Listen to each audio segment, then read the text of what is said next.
2. Hello. Welcome, family, to You Plant, We Water. I am your host, Dr. Toya Flowers, licensed professional counselor with a specialization in couples and family counseling and professor of guess what? Counseling. And here in this corner of the world, we are focused on talking about all things related to our faith, mental health, and having thriving, healthy, fulfilling relationships that God has called you to. Having said all that, I would don't want to waste another second before introducing my lovely co-host. Hi, I'm Trisha Flowers. I'm a minister and a lifestyle coach. Woo!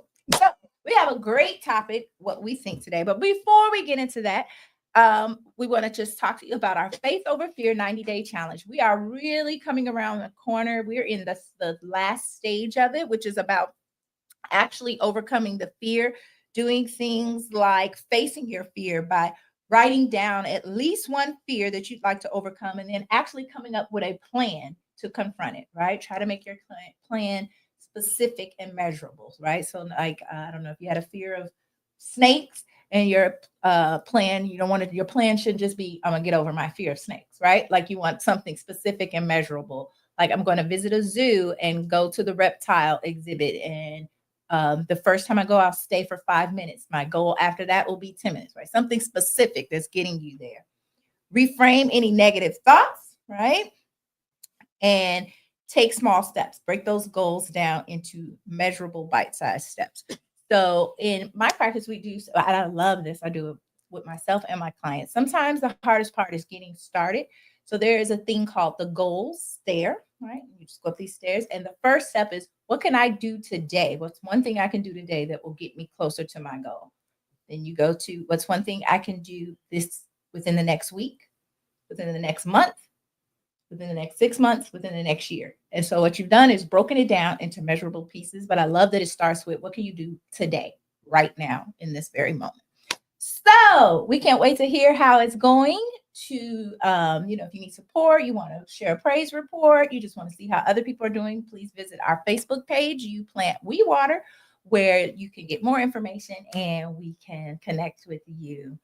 Any thoughts, sis, about that? I know I have been transformed. I have gone through so much during this Faith Over Fear challenge. I'm just like, okay, come on, God. But any thoughts? So the good part was she started hers first, right?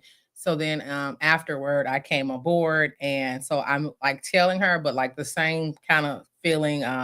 First it was really great, then there was some challenges, yeah. Then there was, okay, we're coasting. Then it was another little challenge. And now for me, I'm on the other side of that. And so the fear thing is absolutely going to be great because I'm at that point where now I'm even sure of what it is. Like, I had to go through some stuff to be able to identify what I would like to change to be able to overcome. And that's where I'm at now. So right on time. Love that, sister. And I gotta say this, you all, because just like you said, that process, that's how it was for me in the beginning. I felt so much relief, like, yeah, I'm conquering faith over fear. And then there were some real challenges, right? Or ebb and flow. So just remember, 2 steps forward, 1 step back. That's typically how this process goes.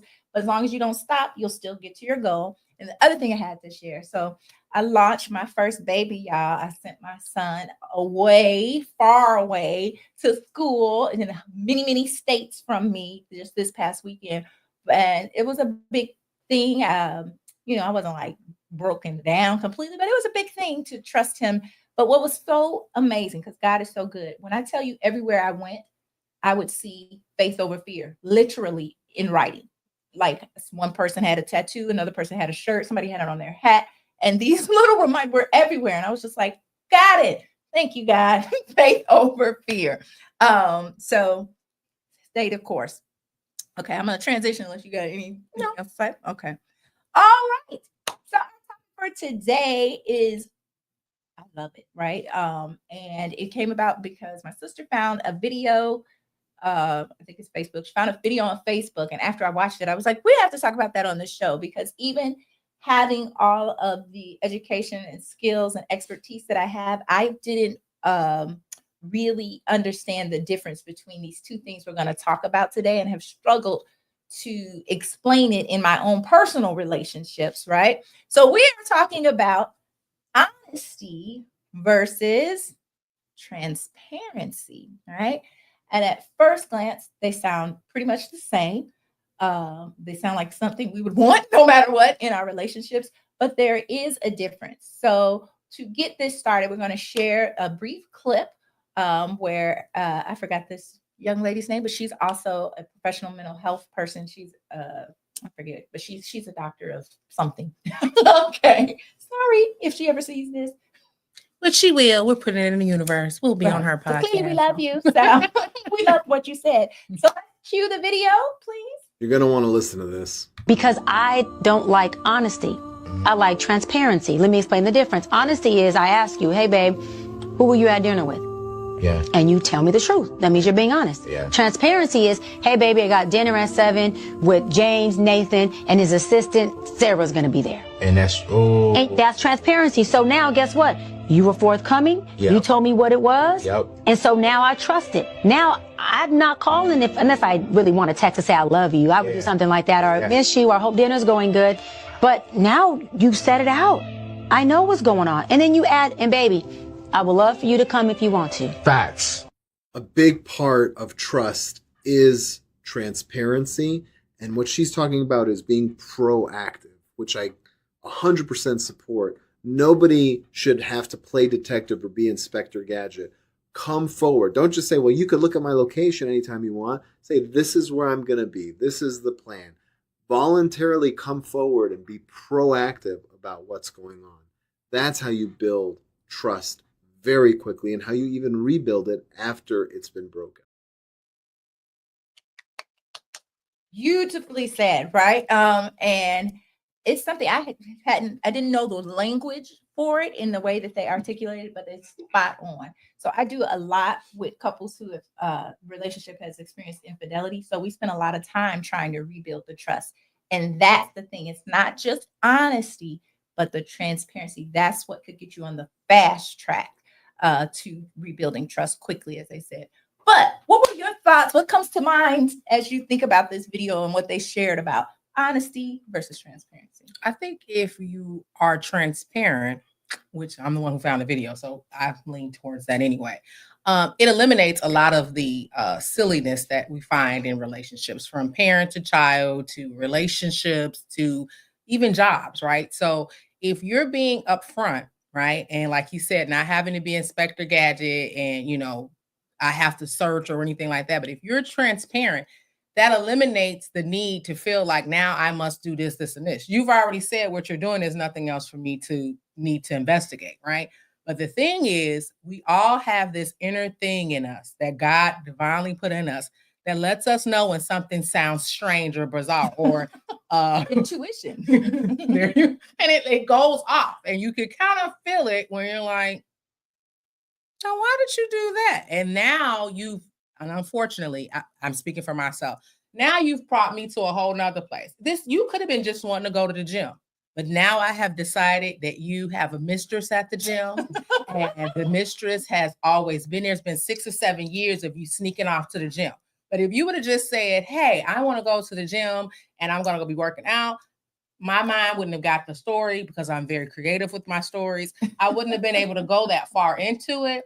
And we would have never had this thing, because now you're fighting against my story. And my stories are so good at what I've created that one, you may not be able to get through because I've really got it going. So that's real, right? In relationships, when we don't know or we feel uncertain, we will definitely create our own story. And I know I've been there, where it's like when the real story, you're like, no, because I've already played it out in my mind, and I don't believe that's the case. But what I love when we try to move from honesty to transparency is that the key word is forthcoming. Nobody's having to pull it out of you. You're just being forthcoming, which says I'm open, right? I'm being vulnerable with you and just giving you what you need. If we think about companies like big corporations, we don't just want honesty, we want transparency. When you think about those ones that was contaminating the water, right? Honesty would look like, if people are like, what's going on with the water? It would be honest to say, we've tested it. But you notice how I haven't said it is poisonous, right? Mhm. I was honest. We've tested it. Transparency would be we've tested it and there are some contaminants and we're working to see what we can do to improve it. Huge difference. And to your point about we know when instinctively, we just kind of know when someone's being honest, but not transparent. You can feel it. You're like, okay. And I know for me, it's something I've been on both ends, right? I've wanted more transparency and I have not been fully transparent. So I have done both things. In a previous relationship I had, I used to say, because the person would be honest, but you had to ask the exact right question, right? Like you had to, did you wear red on Tuesday? And they would say, yes. But let's say you just said, did you wear red? And they would say, no. And you're like, okay. Like you would have to know enough specifics. And I'm like, okay, is this really honesty? And is this really helping us to build trust? Right. And so another word I heard them say was proactive. I hate to give people who may be deceitful or cheaters, I hate to give y'all tips or little rule books, but that's the way to get the smoke off of you.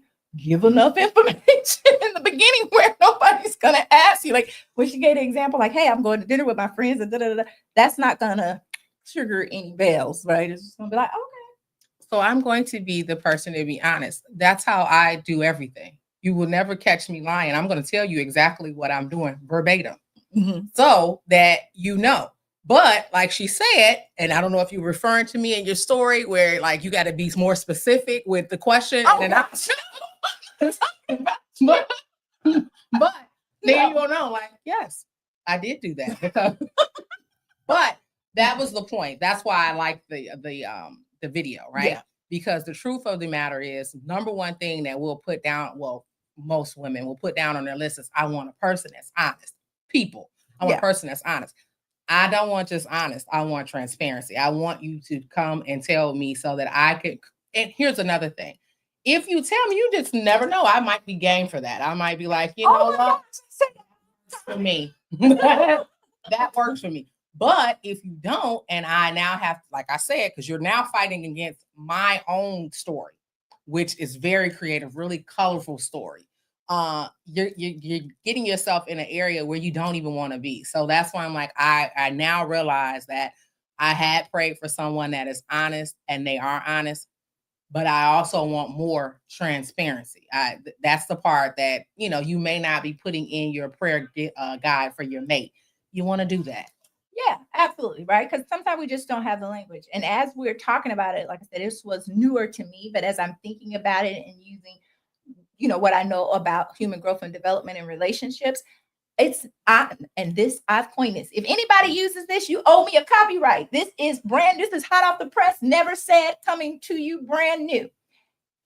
Honesty and transparency to me seem to be a part of a spectrum of truthfulness, right? If you think of honesty at one end and transparency on the other, we want to start moving along the spectrum in our relationships from honesty towards transparency. The closer you get to transparency, the more solid your foundation will be in your relationship. I'm going to make a picture of that, and I will be teaching that in university this year.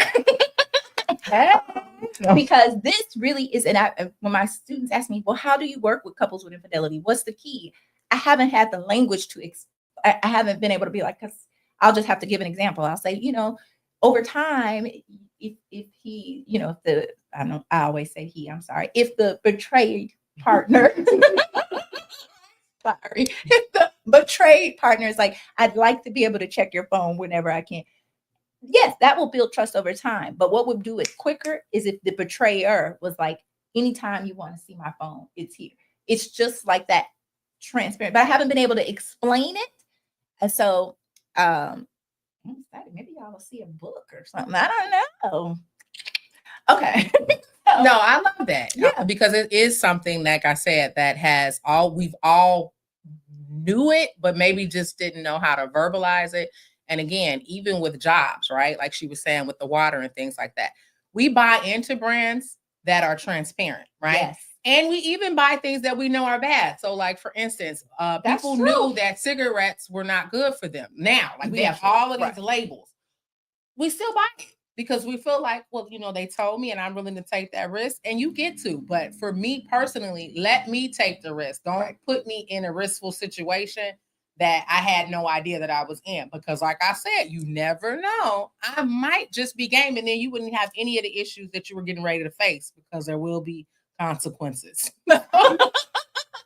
I love that though. Like when you're talking about cigarette use and vaping. Vaping was created well after we knew about the harmfulness of tobacco, and people have made a conscious decision like, hey, I'm cool with that. I'm whatever it is, I'm okay with that because this is something I want to do. Thank you for your transparency. But if we think about the way the cigarette companies handled it at first, right, that wasn't transparent. Even when they were being honest, they weren't being transparent. They were really kind of doing that two-step.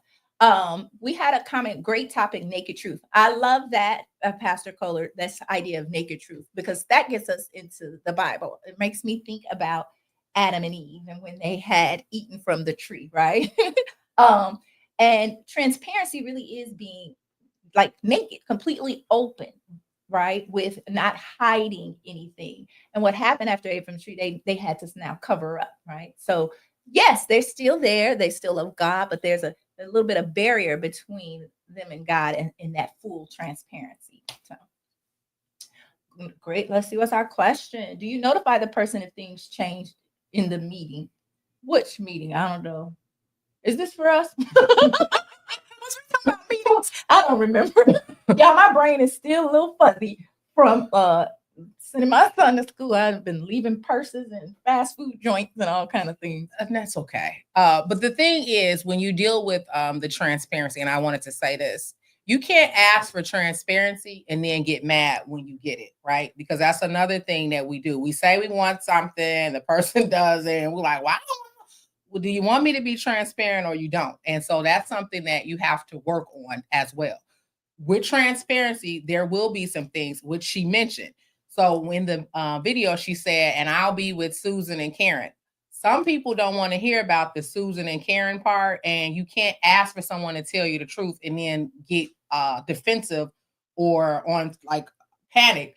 Once they told you that, you do get to ask questions. That's why the person told you, but you need to be mindful of that sometimes we ask for things and you're not allowing the person to actually be transparent with you. I agree. I'm going to add a slight twist to that, because just because somebody is being transparent doesn't mean you have to agree. You may not feel comfortable with them going out with Susan and Karen. And that's why it was so amazing that they were honest and transparent, right? Because that's when that's when we're not transparent. When we're like, I know they would be okay with me going out to dinner, but probably not with Susan and Karen. So I'm just going to say I'm going to dinner with friends. And that's when you're not transparent. So the whole purpose of transparency is to be open, and that gives your partner a chance to be transparent back and say, it doesn't mean you're not going to go, but at least they get to make an informed decision and say, you know what? Isn't Karen the one you used to date? I'm not comfortable with that. Versus if you weren't being transparent, they couldn't say it. Now you're still going to do whatever you want to do. So I'm just saying, in the flip side of the coin, we have to be prepared to hear the transparent, right, truth. And at the same time, if you're being transparent, that doesn't mean it's a hall pass, a getaway. As long as I'm transparent, whatever I say is going to go. No, it just means that you are really allowing your partner to make informed decisions about everything, right? They get to decide, and you might be surprised. They might be like, "Oh, okay, Karen's on you yesterday. Cool, doesn't bother me at all because me and Kevin are going here, right?" But that's another reason in relationships why we're not transparent. But sometimes we don't want our partner to do what we're doing. And that's how you should know that even before we get to the transparent part, you shouldn't be doing it. That's the key thing is treat people the way you want to be treated, right? So if I know that I don't want my mate to have hot dogs or something with someone, and then I'm out having the same hot dog with the person that I said, then that's not something that I'm not doing the thing that I'm saying I wouldn't want done. I'm never going to be doing something I tell you don't do.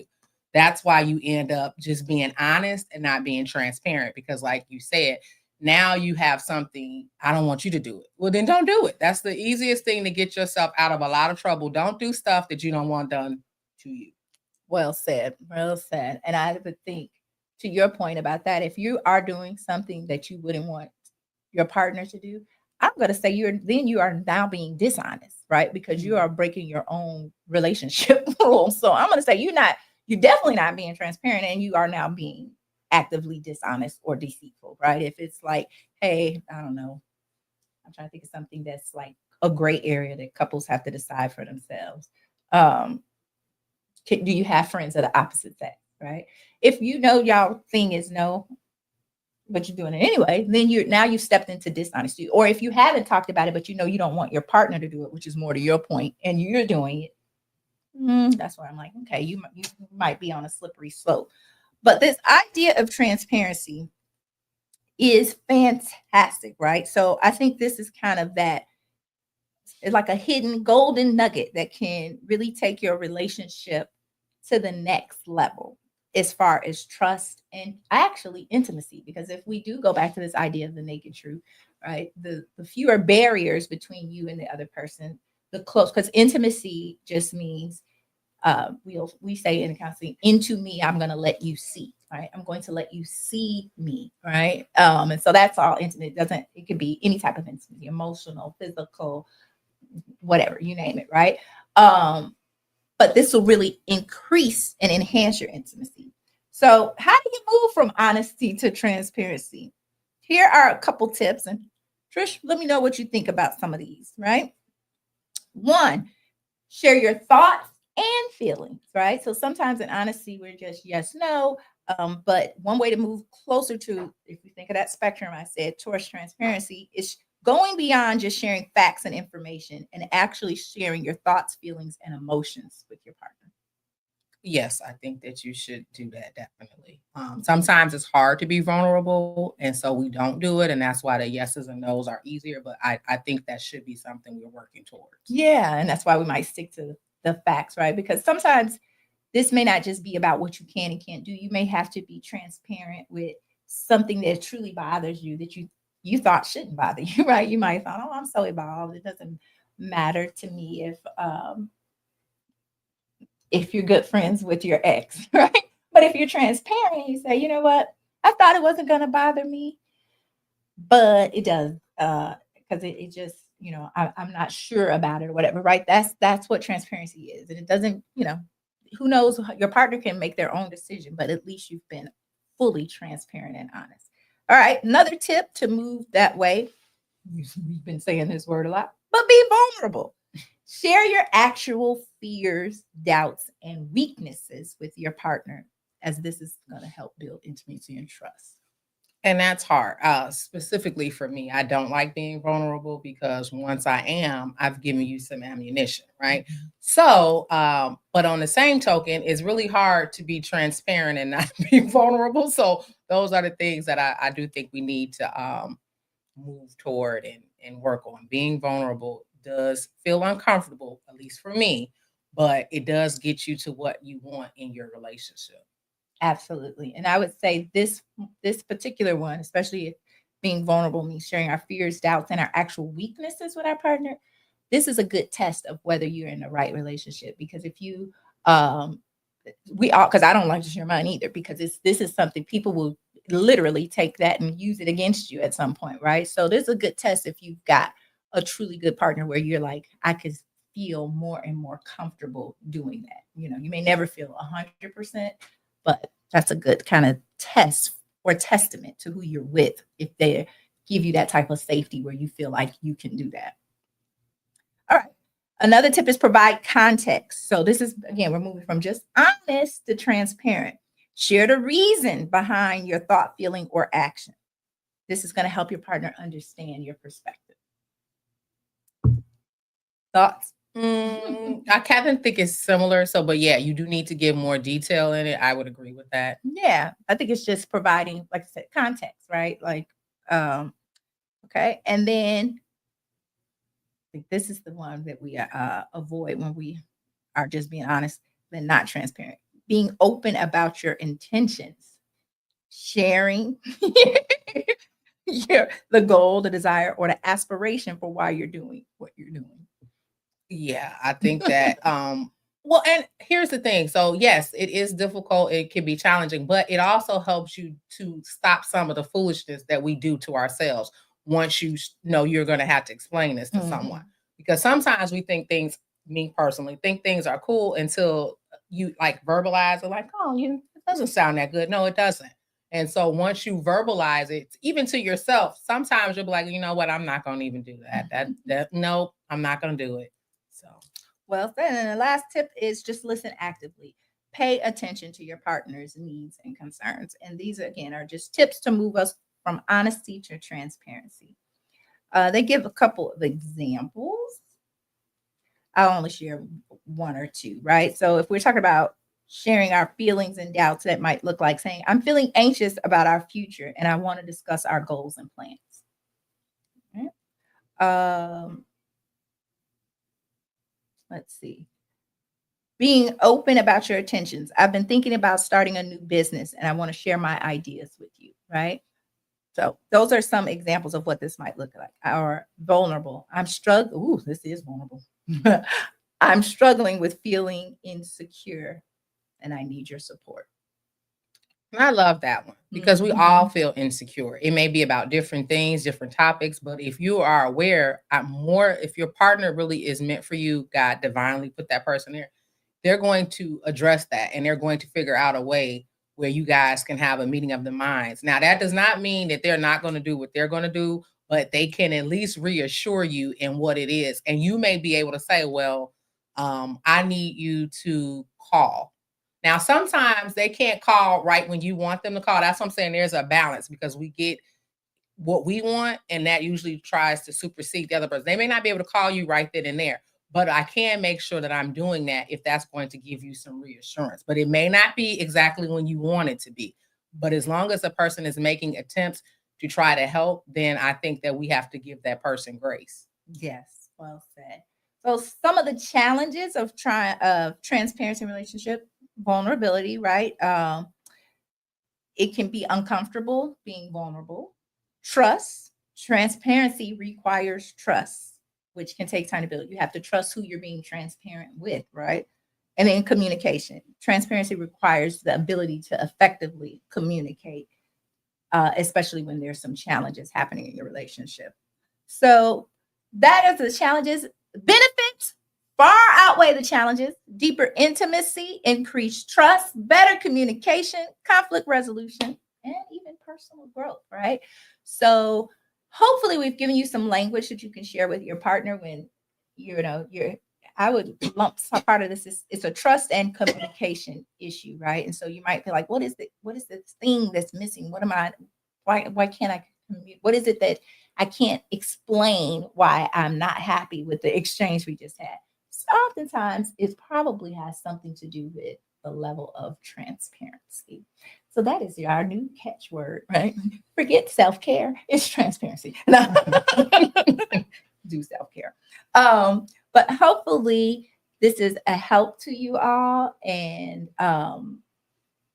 will help you, navigate your relationships in a more authentic and genuine way. And we've given you something because we started out by saying you might not even know to put this on your list of what you're looking for, but now you have the language for it.